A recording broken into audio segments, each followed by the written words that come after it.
Hello বন্ধুরা, আমি আসছি আমাদের গ্রামের বাড়িতে। এটা হলো চাঁদপুর শাহরাস্তিতে আমাদের একটা বড় মাছের ঘের আছে। মাছের ঘেরের যে পাড়ে অনেক ধরনের গাছ আছে, যেমন আকাশি আছে, বেলজিয়াম আছে, করই গাছ আছে,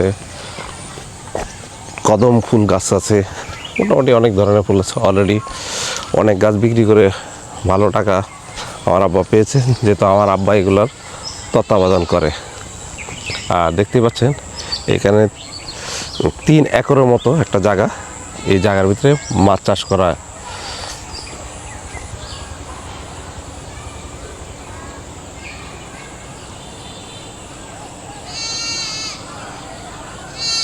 আসলে ধান গাছগুলো দেখলে দেখা যায় একটা সবুজ এক মাঠ যেন তাকাই আছে।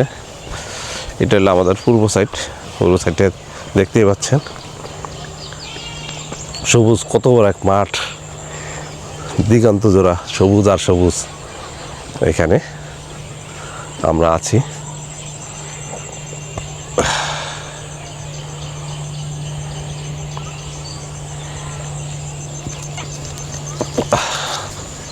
মোটামুটি এখান থেকে এই যে আমার পূর্ব সাইড, পশ্চিম সাইডে ওই যে লাস্ট প্রান্ত দেখা যাচ্ছে, ওইটা হলো পূর্ব পশ্চিম।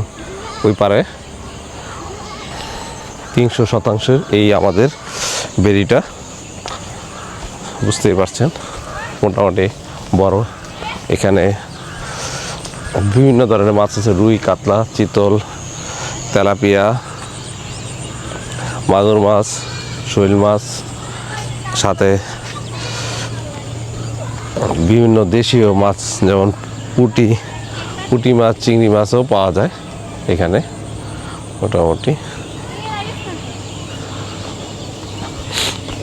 এক কৃষক, নাম হলো নজরুল ইসলাম, তিনি কৃষিকাজ করেই তার জীবন কাটান। তার সাথে আমরা একটু কথা বলে দেখি। এই যে আপনি ধান রোপণ করেন কয় মাস থেকে ধানটা উঠতে কত ধানটা উঠতে 4.5 মাস। সিজনাল 4.5 মাস কাজ। এরপরে আপনার কি করেন? এরপর আমার পুকুর আছে, বেড়ি আছে, আমি ওইগুলা নিয়ে আসি, ওগুলা চাষাবাদ করি, মাছ চাষ আর কি। এইগুলো কাজ করে কি আপনি সুন্দরভাবে জীবন? হ্যাঁ, ইনশাল্লাহ সুন্দরভাবে অনেক সুন্দর জীবন চলে। কৃষি জীবিকা নির্বাহ করেই তার জীবন যাপন করেন, পরিবারের আর্থিক যে ইয়াগুলো সেগুলো সমাধান করেন এই কৃষিকাজের মাধ্যমে। তার বকগুলো কি সুন্দর করে বসে রয়েছে, দেখতেই পাচ্ছেন আপনারা। এই যে বক একটা করে এই যে গুড়াল দিয়ে দিছে, এই যে দুরাল দিছে, এই যে সাবাস, দেখতেই পাচ্ছেন আপনারা। সুন্দর কি প্রকৃতির যে সুন্দর একটা নীলাভূমি, যে অপরূপ প্রাকৃতিক দৃশ্য, এটা দিয়ে তার প্রমাণ পাওয়া যায় যে শুধু সবুজ না, সবুজের সাথে মিশে একাকার অন্য কিছু। আমার একটু ঠান্ডা লাগছে, বুঝতে পারছেন।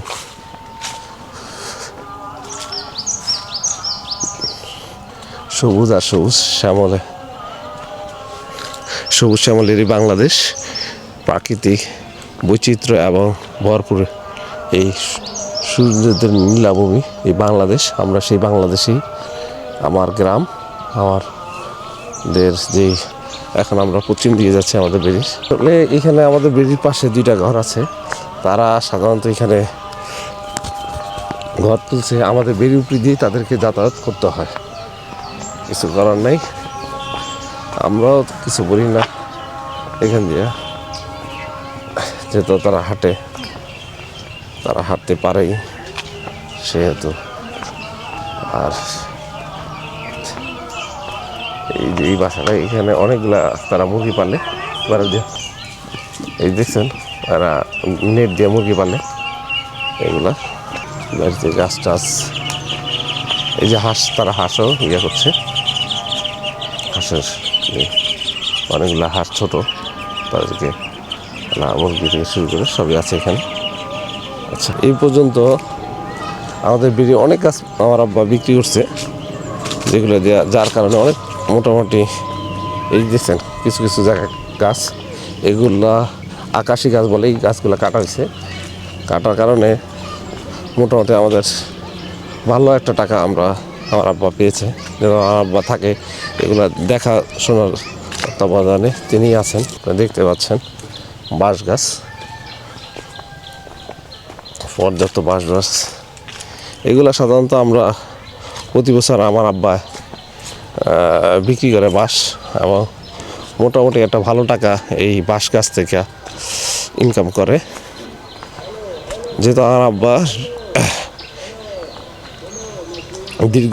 দীর্ঘ 20 বছর ধরে গ্রামে বসবাস করে, সরকারি রিটায়ার করার পর এখন তিনি এইগুলাই দেখাশোনা করেন। দেখতে পাচ্ছেন মোটামুটি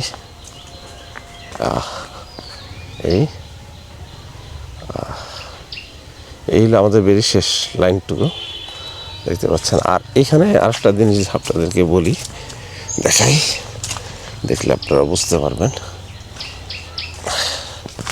যে এইখানে আরেকটা পুকুর আছে আমাদের অরিজিনালের যে পুকুরটা আমরা, হ্যাঁ আমাদের পুকুর, এইটা হলো সেই পুকুরটা। দেখেন এই পুকুরটা, এই যে সেই পুকুরটা, এখানে প্রায় 30% একটা পুকুর, 30 এখন মোটামুটি পার কিছুটা ভেঙে সেটা তাই 40% মতো কাছাকাছি হয়ে গেছে। এই পুকুরটা এখন আমাদের হাতে, এটাতে আমার আব্বা মাছ চাষ করে। দেখতে পাচ্ছেন লাভ দিচ্ছে মাছে, এই যে আওয়াজ করছে এটা। আর এই তো সেই পুকুর, এখানে প্রচুর মাছ আছে, রুই, কাতলা, চিতল, মিরকা এবং সাথে কার্পিও মাছ।